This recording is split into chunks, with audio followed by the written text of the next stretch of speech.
नमस्कार दोस्तों, स्वागत है आप सभी का एक बार फिर से। जी हां दोस्तों, पूरे दिन की कई महत्वपूर्ण और बड़ी खबरें निकलकर सामने आ रही है। जानेंगे सभी खबरों को विस्तार से। तो दोस्तों, खबरों में आगे बढ़ने से पहले वीडियो को एक प्यार भरा लाइक जरूर कर दें और ताजा खबरों को जानने के लिए चैनल को सब्सक्राइब भी जरूर कर लें। तो देखते हैं पहली बड़ी खबर क्या निकल कर आ रही है। दोस्तों, पहली बड़ी खबर महाराष्ट्र से आ रही है, जिसमें आपको बता दें कि कोरोना से महाराष्ट्र बेहाल, टूटे सभी पुराने रिकॉर्ड। 24 घंटे में सामने आए 40,000 से ज्यादा नए केस। जी हां दोस्तों, बता दें कि कोरोना वायरस महामारी से महाराष्ट्र बेहाल है। होली से एक दिन पहले यानी होलिका दहन पर प्रदेश में कोविड-19 के नए मामलों ने सभी पुराने रिकॉर्ड तोड़ दिए। रविवार को महाराष्ट्र में कोरोना के 40,000 से अधिक नए केस दर्ज किए गए, जिसके साथ ही राज्य में कुल संक्रमितों की संख्या 26,73,461 से अधिक हो गई है। मुंबई में भी अब तक के सबसे अधिक केस सामने आए हैं। उधर महामारी के प्रसार पर रोक लगाने के लिए मुख्यमंत्री उद्धव ठाकरे ने लॉकडाउन लगाने के संकेत दिए हैं। गौरतलब है कि देश भर में कोरोना वायरस की दूसरी लहर दस्तक दे चुकी है। रविवार के लगातार दूसरे दिन 62,000 से अधिक नए मामले सामने आए हैं, जिसमें सबसे ज्यादा योगदान महाराष्ट्र का रहा। अगली बड़ी खबर निकल के आ रही है। दिल्ली में एलजी को पावर देने वाले बिल को राष्ट्रपति रामनाथ कोविंद ने दी मंजूरी। दोस्तों, बता दें कि राष्ट्रपति रामनाथ कोविंद ने दिल्ली राष्ट्रीय राजधानी क्षेत्र शासन संशोधन विधेयक 2021 को मंजूरी दे दी है। राष्ट्रपति की मंजूरी के बाद यह विधेयक कानून के तौर पर अमल में आ जाएगा। यह विधेयक 24 मार्च को राज्यसभा में, उससे पहले 22 मार्च को लोकसभा में पारित हो गया था। इसके मुताबिक दिल्ली विधानसभा में पारित विधान के परिप्रेक्ष्य में सरकार का आशय राष्ट्रीय राजधानी क्षेत्र दिल्ली के उपराज्यपाल से होगा और शहर की सरकार को किसी भी कार्यकारी कदम से पहले उपराज्यपाल की सलाह लेनी होगी। इस विधेयक के पारित होने के बाद दिल्ली के मुख्यमंत्री अरविंद केजरीवाल ने इसे लोकतंत्र के लिए दुखद दिन बताया था और उन्होंने कहा कि वो अपना संघर्ष जारी रखेंगे और जनता के लिए काम करते रहेंगे। वहीं केंद्रीय मंत्री जी किशन रेड्डी ने कहा था कि इस संशोधन का मकसद मूल विधेयक में जो अस्पष्टता है उसे दूर करना है, ताकि इसे लेकर विभिन्न अदालतों में कानून को चुनौती नहीं दी जा सके। उन्होंने उच्चतम न्यायालय के 2018 के एक आदेश का हवाला भी दिया था, जिसमें कहा गया कि उपराज्यपाल को सभी निर्णयों, प्रस्तावों और एजेंडा की जानकारी देनी होगी। यदि उपराज्यपाल और मंत्री परिषद के बीच किसी मामले पर विचारों में भिन्नता है तो उपराज्यपाल उस मामलों को राष्ट्रपति के पास भेज सकते हैं। रेड्डी ने कहा था कि इस विधेयक को किसी राजनीतिक दृष्टिकोण से नहीं लाया गया है और इसे पूरी तरह से तकनीकी आधार पर लाया गया है। दोस्तों, अगली बड़ी खबर फिल्म फेयर अवार्ड को लेकर आ रही है, जिसमें आपको बता दें कि आखिरी फिल्म के लिए इरफान खान ने जीता बेस्ट एक्टर का अवार्ड। तापसी पन्नू जीती बेस्ट एक्ट्रेस का अवार्ड। दोस्तों, बता दें कि फिल्म फेयर अवार्ड्स का 66वां सीजन शनिवार शाम मुंबई में आयोजित किया गया, जिसमें दिवंगत एक्टर इरफान खान को अंग्रेजी मीडियम फिल्म के लिए बेस्ट एक्टर का अवार्ड मिला। पिछले साल 29 अप्रैल को इरफान का निधन हो गया था। वो सिर्फ 52 साल के थे और काफी दिनों से कैंसर से जंग लड़ रहे थे। फिल्म फेयर के दौरान जब उनके नाम का ऐलान हुआ तो बहुत सारे लोगों की आंखें भर आई। वहीं उनके बेटे बाबिल ने अपने पिता की ओर से ट्रॉफी ली। दोस्तों, बता दें कि तापसी पन्नू ने अपनी फिल्म थप्पड़ के लिए बेस्ट एक्ट्रेस का अवार्ड जीता है। साथ ही इस फिल्म को बेस्ट फिल्म, बेस्ट स्टोरी और बेस्ट एडिटिंग की भी ट्रॉफी मिली। इसके अलावा सीनियर बच्चन ने फिल्म गुलाबो सिताबो के लिए बेस्ट एक्टर का अवार्ड जीता। वहीं सैफ अली खान ने तानाजी के लिए best actor in supporting role की ट्रॉफी अपने नाम की, जबकि काजोल की देवी ने बेस्ट शॉर्ट फिल्म का अवार्ड जीता। दोस्तों, अगली बड़ी खबर में बता दें कि संजय राउत का बड़ा बयान। कहा, सचिन वाजे वसूली कर रहा था लेकिन देशमुख को जानकारी नहीं, ऐसा कैसे संभव। बता दें कि महाराष्ट्र के गृह मंत्री अनिल देशमुख पर मुंबई के पूर्व पुलिस आयुक्त परमवीर सिंह द्वारा लगाए गए वसूली के आरोपों पर शिवसेना सांसद संजय राउत ने बड़ा बयान दिया है। उन्होंने अनिल देशमुख पर निशाना साधते हुए कहा कि उन्हें गृह मंत्री का पद दुर्घटनावश मिल गया। मुंबई पुलिस आयुक्त के दफ्तर में बैठकर सचिन वाजे वसूली कर रहा था और गृह मंत्री को इसकी जानकारी तक नहीं होगी। उन्होंने आगे कहा कि एक एपीआई स्तर के अधिकारी सचिन वाजे को इतने अधिकार किसने दे दिए, यही जांच का असली विषय है। संजय राउत ने शिवसेना के साप्ताहिक कॉलम के हवाले से यह बात कही है। मालूम हो कि महाराष्ट्र में शिवसेना, एनसीपी और कांग्रेस के साथ मिलकर सरकार चला रही है और एनसीपी नेता अनिल देशमुख शिवसेना की सरकार में गृह मंत्री हैं। यानी संजय राउत ने अपनी ही सरकार के मंत्री पर निशाना साधा है। संजय राउत का अपने ही सहयोगियों पर निशाना साधना कहीं न कहीं यह साबित करता है कि अब वो इस मामले पर सरकार की हो रही छीछालेदर से सरकार को बचाने की कोशिश कर रहे हैं। संजय राउत ने शिवसेना के साप्ताहिक कॉलम के हवाले से कहा कि जयंत पाटिल और दिलीप पाटिल गृह मंत्री का पद स्वीकार करने के लिए तैयार नहीं थे, इसलिए अनिल देशमुख को यह पद दे दिया गया। राउत के इतने बड़े आरोप लगाने के बाद निश्चित तौर पर अनिल देशमुख पर सवाल उठेंगे और उन्हें इनका जवाब भी देना होगा। इसको लेकर एनसीपी प्रमुख शरद पवार पर भी सवाल दागे जा सकते हैं। संजय राउत के इस बयान के बाद अब महाविकास आघाड़ी के नेता क्या प्रतिक्रिया देते हैं, यह देखना दिलचस्प होगा। दोस्तों, वहीं अगली बड़ी खबर में आपको बता दें कि अनिल देशमुख को एक्सीडेंटल गृह मंत्री बता घिरे संजय राउत, अजित पवार ने दी सख्त नसीहत। दोस्तों, बता दें कि शिवसेना के मुखपत्र सामना में छपे संपादकीय के बाद महाराष्ट्र की राजनीति में भूचाल आ गया है। इस संपादकीय को शिवसेना सांसद संजय राउत ने लिखा है। इस पर उन्होंने महाराष्ट्र के गृह मंत्री अनिल देशमुख पर निशाना साधा है और उन्हें एक्सीडेंटल गृह मंत्री करार दिया है। संजय राउत ने लिखा कि मुंबई पुलिस आयुक्तालय में बैठकर सचिन वाजे वसूली करता रहा और गृह मंत्री को इस बारे में जानकारी नहीं होगी। संजय राउत के इस बयान को लेकर महाराष्ट्र के उप मुख्यमंत्री अजित पवार ने आपत्ति जाहिर की है। उन्होंने कहा कि एनसीपी के कोटे से किसे कौन सा पद मिलेगा ये शरद पवार तय करते हैं, किसी भी दूसरे को लेकर इस पर सवाल करने का कोई अधिकार नहीं। अजित पवार ने कहा कि इस तरह के बयान से बचना चाहिए क्योंकि इससे गठबंधन में समस्या पैदा करेंगे। आपको बता दें कि सामना के संपादकीय में लिखा गया है कि अनिल देशमुख ने वरिष्ठ अधिकारियों से बेवजह पंगा लिया। सामना में लिखा गया कि एक राज्य के गृह मंत्री को आवश्यकता पड़ने पर ही बोलना चाहिए, अनावश्यक रूप से कैमरे के सामने जाना उचित नहीं है। संजय राउत ने अनिल देशमुख को एक्सीडेंटल गृह मंत्री बताते हुए लिखा कि जयंत पाटिल, दिलीप वलसे पाटिल ने गृह मंत्री का पद स्वीकार करने से मना कर दिया था, तब ये शरद पवार ने अनिल देशमुख को सौंपा था। इस पद की एक गरिमा और रुतबा है। राज्य के गृह मंत्री का पद संभालने वाला कोई भी व्यक्ति संदेह के घेरे में रहकर काम जारी नहीं रख सकता। संजय राउत के इस संपादकीय पर कांग्रेस का भी बयान आ गया है। संजय निरुपम ने कहा कि शिवसेना ने महाराष्ट्र के गृह मंत्री के चाल चलन पर शक जाहिर किया है। राष्ट्रवादी कांग्रेस के मुखिया कह चुके गृह मंत्री के भविष्य का फैसला मुख्यमंत्री करें। मुख्यमंत्री शिवसेना के हैं और मौन साधें, फिर एक्शन लेने से मुख्यमंत्री को किसने रोक रखा है। दोस्तों, खबरों में आगे बढ़ने से पहले जान लेते हैं आज के माइंड क्विज के सवाल को। आज का सवाल है, आपको बताना है कि गुजरात राज्य की राजधानी कहां है। सही जवाब देकर आप जीत सकते हैं शानदार उपहार। तो बढ़ते हैं अगली बड़ी खबर की ओर। दोस्तों, अगली बड़ी खबर महाराष्ट्र से आ रही है, जिसमें आपको बता दें कि सीएम ठाकरे ने दिए लॉकडाउन जैसी योजना बनाने के निर्देश। वर्क फ्रॉम होम समेत इन बातों पर फोकस। बता दें कि महाराष्ट्र में नाइट कर्फ्यू के पहले दिन मुख्यमंत्री उद्धव ठाकरे ने प्रशासन को निर्देश दिए हैं कि वो लॉकडाउन जैसी स्थिति की योजना बनाए, क्योंकि लोग कोविड संबंधी प्रोटोकॉल का पालन नहीं कर रहे हैं, जिससे कि कोरोना वायरस के मामलों में बढ़ोतरी हो रही है। मुंबई में ही रविवार को पिछले साल मार्च में शुरू हुई इस महामारी के बाद से पहली बार सबसे अधिक 6123 मामले दर्ज किए गए। बता दें कि मुंबई की मेयर किशोरी पेडनेकर ने कहा कि स्लम की तुलना में रिहायशी इमारतों में कोविड-19 संक्रमण के ज्यादा केस दर्ज किए जा रहे हैं। संक्रमण को रोकने के लिए सिर्फ आवश्यक सेवाओं की अनुमति दी जाएगी। पेडनेकर ने आगे कहा कि होटल, पब्स और शॉपिंग मॉल्स में नाइट कर्फ्यू के नियम लागू होंगे। इस संबंध में सीएम ठाकरे ने भी बैठक की। दोस्तों, अगली बड़ी खबर में आपको बता दें कि हरियाणा सरकार का बड़ा कदम, न्यूनतम आय वाले परिवारों की बढ़ेगी आमदनी। दोस्तों, बता दें कि हरियाणा के मुख्यमंत्री मनोहर लाल ने राज्य के 1 लाख अति गरीब परिवार की पहचान करने के कार्य को जल्दी से जल्दी पूरा करने के अधिकारियों को निर्देश दिए हैं। सीएम मनोहर लाल ने इस संबंध में अपने ऑफिस में एक समीक्षा बैठक कर रहे थे, जिसमें उन्होंने अंत्योदय योजना के तहत अधिकारियों को पहचान के लिए कहा है।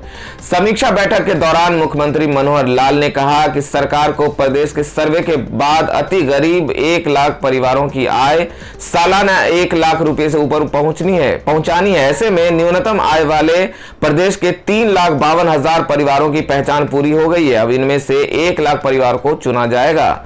जानकारी के मुताबिक इस काम के लिए लोकल कमेटियां गठित की गई हैं, जो इन परिवारों की आय आंकने का काम करेंगी।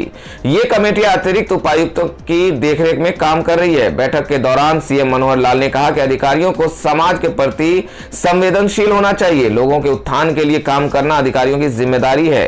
मुख्यमंत्री ने कहा कि लोगों के कल्याण का उपलब्ध हुए डेटा के आधार पर ही किया जाएगा। अब अतिरिक्त उपायुक्तों के जरिए सामाजिक आर्थिक उत्थान व्यवस्था को लागू करना है। इस दौरान सीएम ने जिलों के अनुसार सभी अतिरिक्त उपायुक्तों को जानकारी ली और समस्या को हल करने का निर्देश दिया।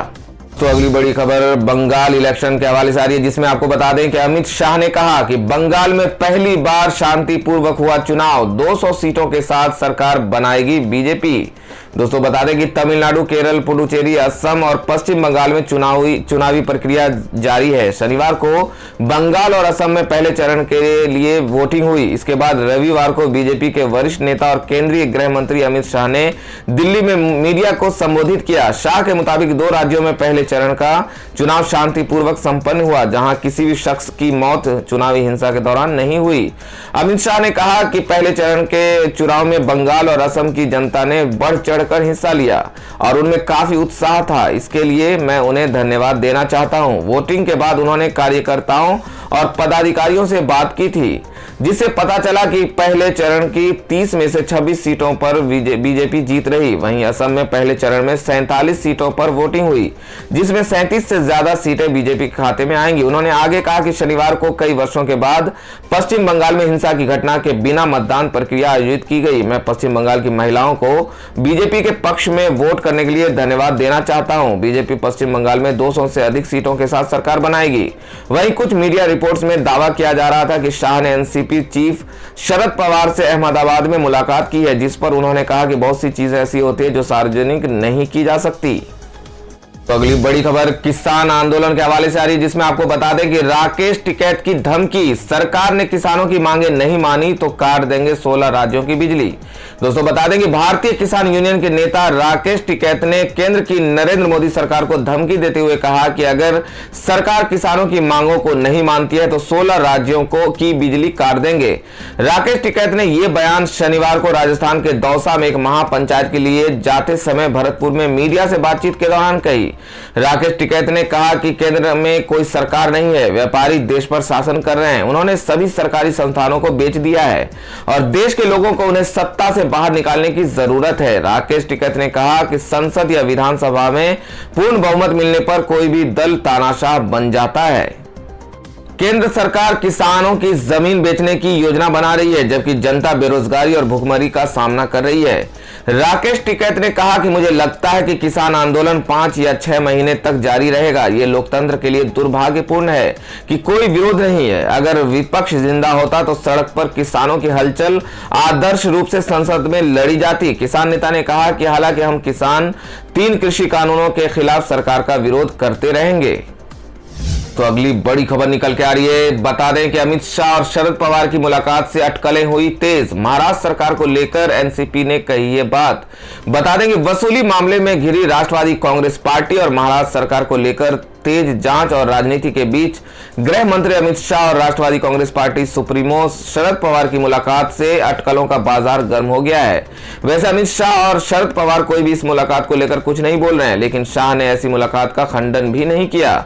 बता दें कि इसके बारे में पूछे जाने पर उन्होंने कहा कि सब कुछ सार्वजनिक नहीं किया जा सकता। बताया जाता है कि दोनों नेताओं के बीच शनिवार को अहमदाबाद में मुलाकात हुई थी और उसमें राष्ट्रवादी कांग्रेस पार्टी के वरिष्ठ नेता प्रफुल्ल पटेल भी उपस्थित थे। सचिन वाजे की गिरफ्तारी और मुंबई के पूर्व पुलिस आयुक्त परमवीर सिंह द्वारा महाराष्ट्र के गृह मंत्री अनिल देशमुख पर 100 करोड़ हर महीने उगाही के लगाए गए आरोपों के बाद पवार और शाह की मुलाकात को काफी अहम माना जा रहा है। दरअसल इस भेंट के बाद मुंबई में भी दलों के रुख बदलने लगे हैं। शरद पवार की सुर में सुर मिला रहे शिवसेना की ओर से पहली बार प्रदेश के गृह मंत्री और राष्ट्रवादी कांग्रेस पार्टी नेता अनिल देशमुख पर परोक्ष हमला हुआ। राजनीतिक गलियारे में चर्चा तो यह भी है कि मुकेश अंबानी के घर के बाहर कार मिलने और सचिन वाजे की गिरफ्तारी के बाद बुरी तरह फंसी शिवसेना ने राष्ट्रवादी कांग्रेस पार्टी को घेरने के लिए परमवीर सिंह के मार्फत अनिल देशमुख पर उगाही के आरोप लगवा दिए हैं। जाहिर है कि भ्रष्टाचार के आरोपों में चौतरफा घिरी महाविकास आघाड़ी सरकार के घटक दलों के बीच सब कुछ अच्छा नहीं चल रहा। इस बीच शाह और पवार की मुलाकात ने महाराष्ट्र में नए गठबंधन की संभावनाओं को हवा दे दी है। दोस्तों अगली बड़ी खबर केरल इलेक्शन को लेकर आ रही है, जिसमें बता दें कि शशि थरूर ने कहा कि केरल में नहीं चलेगा भाजपा का लव जिहाद का शिगुफा। केरल में यूडीएफ के पक्ष में हवा। बता दें कि भाजपा केवल सांप्रदायिकता फैला सकती है, इसलिए वो केरल में लव जिहाद का शिगुफा छोड़ रही है, लेकिन बहुलतावादी केरल में इसकी झांसेबाजी नहीं चलेगी। ये बात वरिष्ठ कांग्रेस नेता शशि थरूर ने कही है। उन्होंने कहा कि हाल ही में भाजपा में शामिल 88 वर्षीय ई श्रीधरन ने केरल के राजनीतिक भविष्य नहीं बन सकते। बता दें कि शशि थरूर ने इस संभावना से इनकार किया है कि यूनाइटेड डेमोक्रेटिक फ्रंट के जीतने पर वो राज्य के मुख्यमंत्री बन सकते हैं। उन्होंने कहा कि राज्य में कांग्रेस के पास कई प्रभावशाली और समर्थ नेता हैं, उन्हीं में से कोई केरल का मुख्यमंत्री बनेगा। शशि थरूर ने दावा किया कि केरल में कांग्रेस के नेतृत्व वाले यूडीएफ के पक्ष में हवा बह रही है। पार्टी और उसके सहयोगी दल अच्छे बहुमत से सरकार बनाएंगे। 2 मई को घोषित होने वाला चुनाव परिणाम ये साबित कर देगा। केरल में भाजपा के असर पर पूछे गए सवाल के जवाब में थरूर ने कहा कि भाजपा राज्य में सांप्रदायिक कार्ड खेल रही है। वो लव जिहाद के नाम पर घृणा की राजनीति कर रही है। ऐसा कर वो समाज को बांटना चाहती है और चुनाव में उसका फायदा उठाना चाहती है, लेकिन केरल जैसे बहुलतावादी राज्य में यह संभव नहीं होगा। केरल के लोग हमेशा से मिलजुल कर रहते आए हैं और आगे भी वो वहां सांप्रदायिक सौहार्द कायम रहेगा। तो अगली बड़ी खबर में जान लेते हैं आज के सोना और चांदी के ताजा भाव। बता दें कि गिर गए सोने के भाव, चांदी में भी आई अच्छी खासी गिरावट। जानिए कीमत। बता दें कि बीते हफ्ते के आखिरी कारोबारी दिन शुक्रवार को 5 अप्रैल 2021 वायदा के सोने की कीमत एमसीएक्स एक्सचेंज पर 53 रुपए की गिरावट के साथ 44,642 रुपए प्रति 10 ग्राम पर बंद हुई। बीते हफ्ते के दौरान सोने की कीमतों में गिरावट दर्ज की गई है। आइए विस्तार से जानते हैं कि क्या है कीमत। बीते हफ्ते सोने के भाव में गिरावट दर्ज हुई। बीते हफ्ते के पहले कारोबारी दिन सोमवार 22 मार्च को एमसीएक्स पर 5 अप्रैल 2021 वायदा के सोने का भाव 44,974 रुपए प्रति 10 ग्राम पर खुला था। वहीं से पिछले सत्र में इस सोने की कीमत 45,021 रुपए प्रति 10 ग्राम पर बंद हुई थी। इस तरह इस सोने के भाव में बीते हफ्ते 379 रुपए प्रति 10 ग्राम की गिरावट दर्ज हुई है। बीते हफ्ते चांदी की कीमतों में भी गिरावट दर्ज की गई। बीते हफ्ते की आखिरी कारोबारी दिन शुक्रवार को 5 मई 2021 वायदा की चांदी की कीमत एमसीएक्स पर 64 रुपए की गिरावट के साथ 64,805 रुपए प्रति किलोग्राम पर बंद हुई। इससे इस चांदी की कीमत सप्ताह के पहले कारोबारी दिन सोमवार 22 मार्च को एमसीएक्स पर 67,000 रुपए प्रति किलोग्राम पर खुली थी। इससे पिछले सत्र में 67,527 रुपए प्रति किलोग्राम पर बंद हुई थी। इस तरह इस चांदी के भाव में बीते सप्ताह 2,722 रुपए प्रति किलोग्राम की भारी गिरावट दर्ज की गई। तो अगली बड़ी खबर में जान लेते हैं आज के मौसम समाचार को। बता दें कि कहीं भीषण गर्मी तो कहीं बारिश का अनुमान। जाने क्या है मौसम विभाग का ताजा अपडेट। बता दें कि पूरा देश होली के रंग में डूबा हुआ है। 29 मार्च को देश भर में होली का त्यौहार मनाया जा रहा है।